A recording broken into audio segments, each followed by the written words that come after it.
오늘 말씀은 마태복음 26장 36절에서 41절 겟세마네에서 기도하심입니다.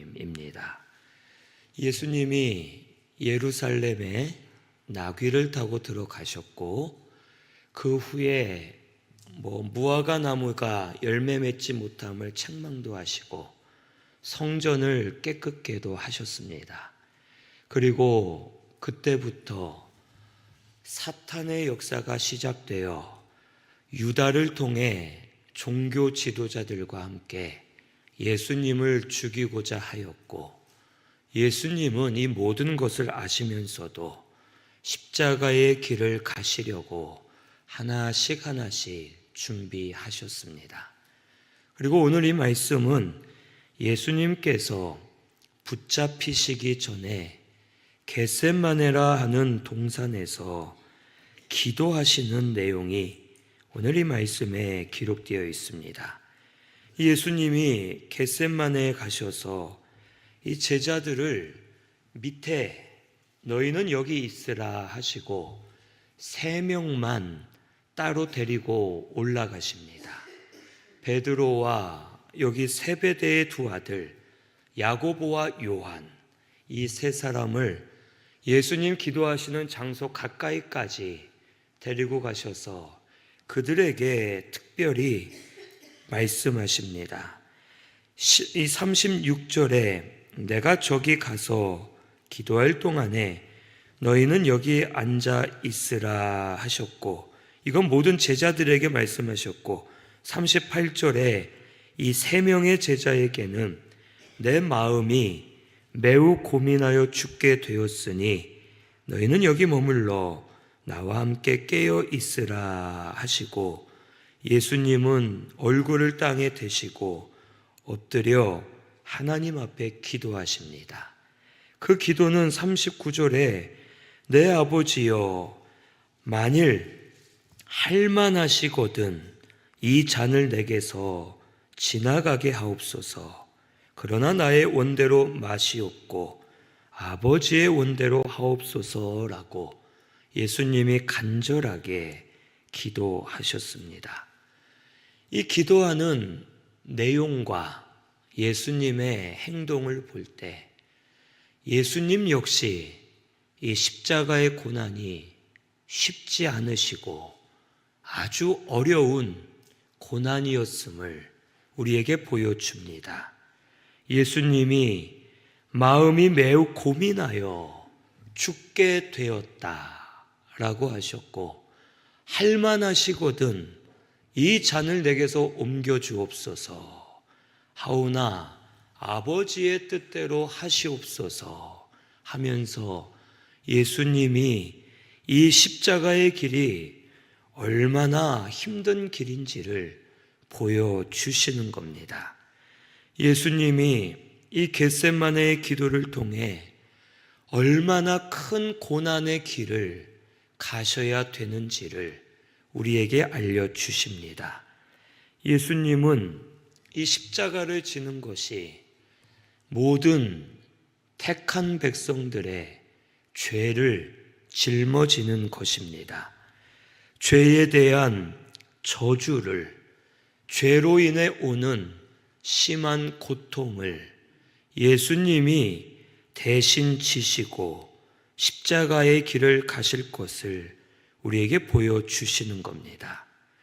죄의 짐이 얼마나 무거운지, 그 길이 얼마나 무서운 길인지 예수님도 심히 고민할 정도로 그 고난의 잔을 하나님께서 감해달라고 기도하실 정도로 이 십자가의 길이 아주 힘든 길임을 가르쳐 주십니다. 인간의 힘으로는 절대 이겨낼 수 없고 감당할 수 없는 고통이었습니다. 이런 십자가의 고난을 예수님은 원래 당하실 필요가 없지만 우리를 위해서 그 고난을 당하시게 되었음을 우리에게 가르쳐 줍니다. 오늘 우리 예수님 때문에 내가 이 고난을 당해야 되지만 이 고난을 면하게 해 주신 것을 감사해야 됩니다.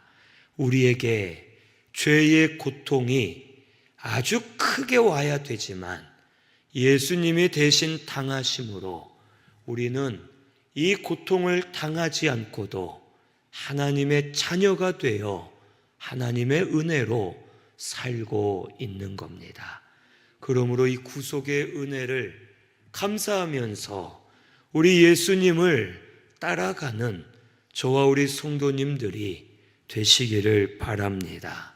예수님께서 나와 함께 깨어 있으라라고 이 세 제자들에게 말씀하신 것은 이 고난을 이 제자들이 깨어서 기도하면서 예수님의 고난에 조금이라도 참여하라라는 뜻입니다. 너희들이 기도로 도우면 내가 조금 더 힘이 날 것이다 라는 뜻으로 깨어 있으라라고 말씀하시는 겁니다. 그런데 이것은 사실은 이 제자들의 기도가 얼마나 큰 도움이 되겠습니까? 예수님에게 이 제자들이 결과론적으로는 잠에 빠져서 기도도 못했을 뿐더러 저들이 기도했다 하더라도 얼마나 기도를 많이 했겠습니까? 저들의 기도가 예수님에게 얼마나 큰 도움이 됐겠습니까? 사실 별 도움이 되지 않았을 겁니다. 하지만 예수님은 이것을 통해 가르쳐 주시는 겁니다.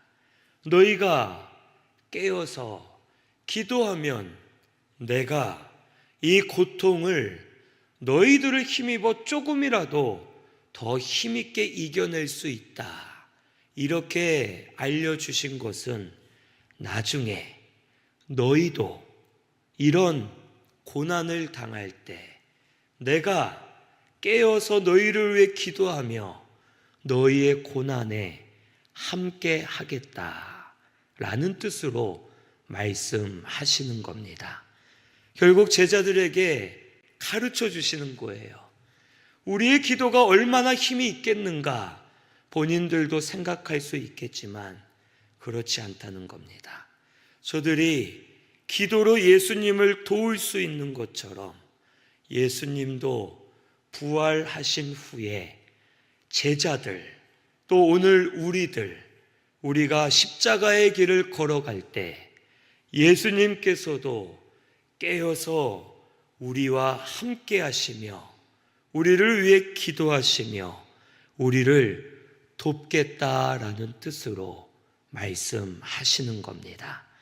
우리 예수님이 우리를 돕고 계십니다. 우리를 위해 기도하고 계십니다.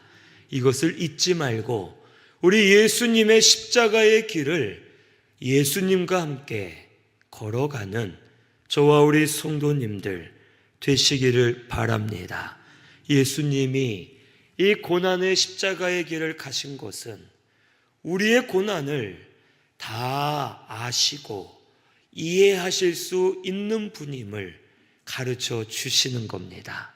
예수님이 우리의 고난을 다 당하셨고 우리가 어떻게 힘든지를 알고 계시고 예수님도 우리를 기도하며 돕고 계시고 우리와 함께 하시며 돕고 계시고 계심을 우리에게 알려주시는 것임을 깨닫고 우리 예수님이 지금 우리와 함께하고 계시고 이 고난주간 동안에도 주님이 또 도와주시고 힘주시고 은혜 베풀어 주실 것을 믿고 믿음으로 달려가는 우리 모든 성도님들 되시기를 바랍니다. 또한 예수님은 순종하는 모습을 보여주시기 위해 이 겟세마네의 기도를 우리에게 보여주신 겁니다. 십자가의 희생제물로 온전히 드려지기 위해서는 흠없는 제물이 되어야 합니다. 육신의 죄뿐 아니라 마음으로도 죄가 없어야 완전한 제사를 드릴 수 있고 십자가에서 승리하실 수가 있는 겁니다. 하지만 십자가의 고통이 너무 크고 힘든 것임을 예수님은 알고 계셨습니다. 예수님은 하나님이시기 때문에 이 고난이 쉽게 넘어갔을 수 있지 않나 생각하겠지만 절대 그렇지 않습니다. 예수님도 우리와 똑같은 사람의 몸을 입고 계셨기 때문에 우리와 똑같이 고난을 느끼시고 그 고난이 너무 크고 힘든 것임을 예수님도 아시고 걱정도 하신 겁니다. 육신으로는 어떻게든 버티며 가면 되겠지만 이 육신의 고통으로 인해 마음속에 죄가 들어와서 하나님하고 조금이라도 멀어지게 된다면 예수님이 완전한 제사를 드릴 수 없기 때문에 예수님께서 기도하신 겁니다. 이 잔을 내게서 옮겨 주옵소서. 이 말은 십자가의 길을 가지 않겠다는 뜻이 아니라 고난을 조금 옮겨 주옵소서. 고난을 조금 감해 주실 수 있다면 제가 더 완전한 제사를 드릴 수 있겠습니다. 라고 기도하신 겁니다. 하지만 내 뜻대로 마시고 하나님의 원대로 뜻대로 하옵소서 하면서 예수님께서 하나님께 순종하기로 작정하셨음을 우리에게 보여주십니다. 예수님은 십자가를 피하게 해달라고 기도한 것이 아니라 예수님의 모든 기도의 중심은 하나님께 순종하는 것은 당연하고 그 순종을 더 완전하게 할 수 있도록 하나님이 힘을 부어 달라고 기도하셨던 겁니다. 예수님은 나의 원대로 마시옵고 아버지의 뜻대로 하옵소서 하면서 결국 하나님께 전적으로 순종할 테니 하나님께서 힘 주시고 도와달라고 기도하신 겁니다. 오늘 우리도 이와 같이 기도해야 됩니다. 내가 원하는 대로 되게 해달라고 기도하는 것이 아니라 하나님 뜻대로 되게 해달라고, 하나님 뜻대로 걸어가게 해달라고, 대신 하나님의 뜻을 이루어 드릴 수 있도록 힘을 부어 달라고 순종하는 기도를 하면 하나님께서 힘을 부어 주셔서 하나님의 뜻을 순종해 갈 수 있도록 인도해 주실 줄로 믿습니다. 우리 이번 고난 주간 동안에도 하나님의 뜻을 이루어 가게 해달라고 기도하시면 하나님이 도와주실 겁니다. 이것을 하지 않게 해주세요가 아니라 순종할 테니 감당할 힘을 주십시오. 이겨낼 마음을 허락해 주십시오. 돕는 자들 돕는 환경을 붙여 주십시오 하면은 하나님께서 돕는 자를 통해 역사하시고 환경을 만들어 주셔서 역사하시고 하나님께서 도와주셔서 하나님 뜻대로 순종할 수 있게 하시고 완전한 제사가 되어 하나님 기뻐하시면서 합당한 은혜를 부어 주실 줄로 믿습니다. 우리 이렇게 순종하는 기도를 하는 우리 성도님들 되시기를 바랍니다. 순종할 테니 할 수 있는 힘을 주십시오 하고 기도하실 때 하나님도 기뻐하시고 우리도 영광을 보게 하시고 하나님 뜻대로 이루어지는 역사가 일어나게 될 줄로 믿습니다. 우리 예수님께서는 이 겟세마네의 기도를 통해서 우리를 얼마나 사랑하는지 보여주시는 겁니다. 예수님이 십자가의 길을 가시는 것은 하나님의 뜻이면서 동시에는 예수님이 우리를 사랑하시기 때문에 이 십자가의 길을 고통스럽지만 가시게 되었음을 가르쳐 주는 겁니다. 그리고 이 예수님은 지금도 우리를 사랑해 주고 계십니다. 오늘 우리 성도님들, 이번 한 주간 예수님의 사랑을 많이 체험하시면 좋겠습니다.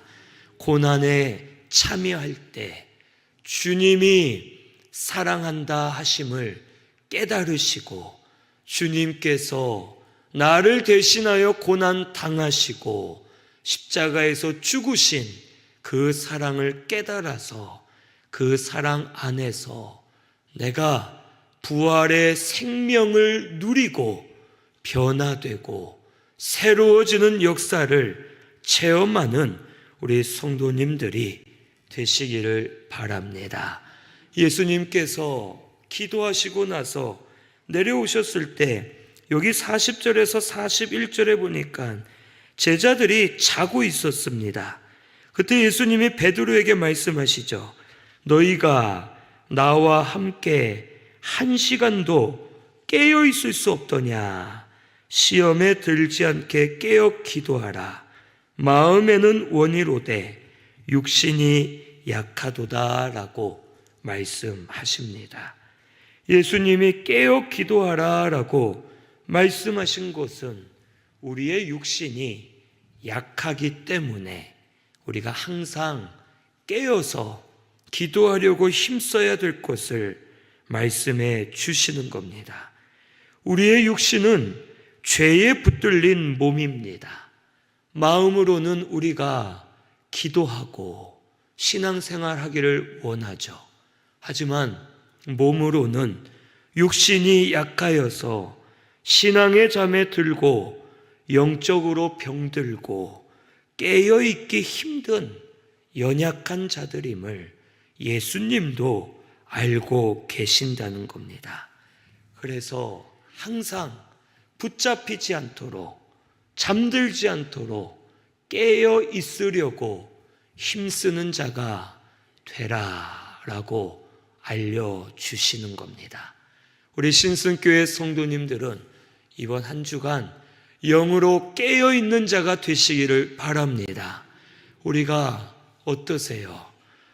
얘기들을 들어보면 새벽 예배를 드리면서 정말 또 새로운 은혜를 받는 분들도 있고, 또 말씀을 필사하면서 이 말씀을 필사하라는 이유가 있었구나, 하나님의 뜻이 있었구나 하면서 은혜를 깨닫는 분들도 많이 있습니다.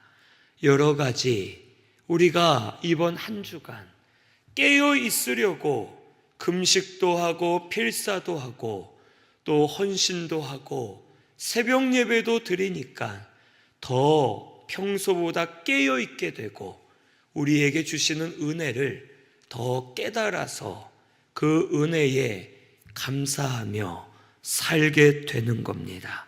앞으로도 계속해서 깨어 있으려고 힘쓰시기를 바랍니다. 그러면 하나님께서 예비하신 은혜들이 보이게 하실 것이고, 회복될 분들은 회복시켜 주실 것이고, 고침받아야 될 분은 고쳐 주실 것이고, 변화될 분은 변화되게 주실 것이고, 하나님께서 구속의 은혜로 우리 가운데 역사해 주실 겁니다. 우리 항상 깨어서 이 약한 육신을 이기면서 은혜를 붙잡고 사는 저와 우리 성도님들 되시기를 바랍니다. 그리고 여기 깨어 기도하라는 것은 결국 하나님을 바라보라는 뜻입니다. 예수님도 이 베드로와 요한, 야고보를 가까이 두시고 그들에게 기도하라 하셨지만 그들을 의지하신 것은 아닙니다. 예수님이 세상에 의지할 사람은 없었습니다. 예수님이 이 세상에 의지할 곳은 없었습니다. 예수님이 십자가에 못 박히실 때 모두 예수님을 배신하고 떠날 것도 미리 알고 계셨습니다.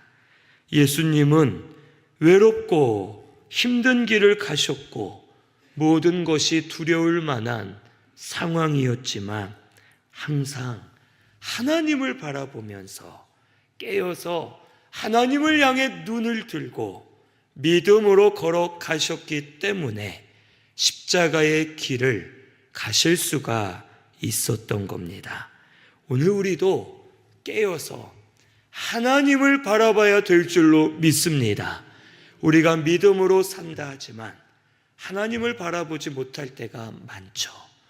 목사를 바라볼 때가 있고 다른 성도를 바라볼 때가 있고 우리 자녀가 지금 잘 되는 것 같으니 자녀를 바라볼 때가 있고 돈과 같은 물질을 바라볼 때가 있고 세상의 좋은 일들을 바라보고 때로는 내 성실함, 내 열심, 내 생각을 믿고 나아갈 때도 있습니다. 하지만 그 모든 것은 언제든지 흔들립니다. 오직 변하지 않으시는 분은 하나님이시고 그 하나님을 바라봐야지만 우리도 흔들리지 않고 승리하며 나아갈 수 있음을 오늘 우리 깨달아야 되겠습니다. 우리 신승교회 성도님들, 하나님을 바라보세요. 이게 당연한 것 같지만 당연하지 않습니다. 우리 이제 하나님만 바라보시기를 바랍니다. 하나님만 의지하세요. 하나님을 바라보며 나아가시면 흔들리는 내 마음을 붙잡아 주실 것이고 나의 반석, 나의 요새가 되어 주셔서 구속의 은혜의 길로 나를 인도해 주실 줄로 믿습니다. 예수님께서 깨어 기도하라, 이 말씀은 또한 기도할 때가 있고 기도 못할 때가 있음을 알려주시는 겁니다. 이 겟세마네 동산에서 기도하시고 이제 그러시죠. 때가 되었다. 나를 잡으러 오는 저들의 소리가 들린다 하시면서 잡으러 오는 자들을 기다리십니다. 그리고 예수님 붙잡혀 가신 후에는 제자들이 예수님과 함께 기도할 때가 지났음을 알게 됩니다. 기도할 때가 있고 기도하지 못할 때가 있고 예수님이 함께 하실 때가 있고 함께하지 아니하실 때가 있고 은혜 받을 때가 있고 고난이 올 때가 있고 모든 것은 때가 있음을 가르쳐 주십니다. 하지만 예수님께서는 제자들에게 말씀하시죠. 하늘로 올라가시면서 말씀하시기를 내가 세상 끝날까지 너희와 항상 함께 하리라 하시면서 성령님을 보내주셨고 성령으로 말미암아 우리와 함께 하십니다. 이 말은 결국 그겁니다. 모든 것이 때가 있기는 한데 그 때는 내가 깨어 있으면 언제든지 바뀔 수 있다는 뜻입니다. 예수님은 우리를 떠나지 않으시고 영원히 우리와 함께하고 계시고 우리가 깨어 있을 때에는 예수님과 함께하고 깨어 있지 못할 때에는 예수님과 옆에 있어도 멀어지게 되고 항상 우리가 깨어 있으려고 힘쓰면 주님이 함께 하시는 때가 되고 은혜 받을 때가 되고 기도 응답받을 때이고 항상 인도받을 때가 됨을 우리에게 가르쳐 주시는 겁니다. 우리 신승교회 성도님들은 항상 예수님이 함께 하시는 때로 만드시기를 바랍니다. 깨어서 예수님을 찾으시면서 주님이 함께 하시는 때, 은혜 베풀어 주시는 때, 주님이 인도하시는 때, 주님이 역사하셔서 부활의 영광을 누리는 때, 그 은혜의 때가 되도록 항상 깨어서 기도하시는 저와 우리 성도님들 되시기를 바랍니다. 주님이 함께 하실 줄로 믿습니다. 이번 한 주간도 주님이 함께하고 계십니다. 지금도 역사하고 계시고 은혜 주고 계십니다. 어디를 가도 하나님이 도우시는 게 보이고 있어요. 뭐 어디 가서 예배를 드려도 무엇을 해도 하나님이, 예수님이 우리를 돕고 계십니다. 이것을 믿으시고 깨어서 주님이 함께 하시며 은혜 주시는 때가 되어서 그 은혜를 받아 누리면서 우리 부활의 영광을 또 체험하는 저와 우리 성도님들 되시기를 바랍니다. 우리 말씀 생각하면서 통성으로 같이 기도하겠습니다.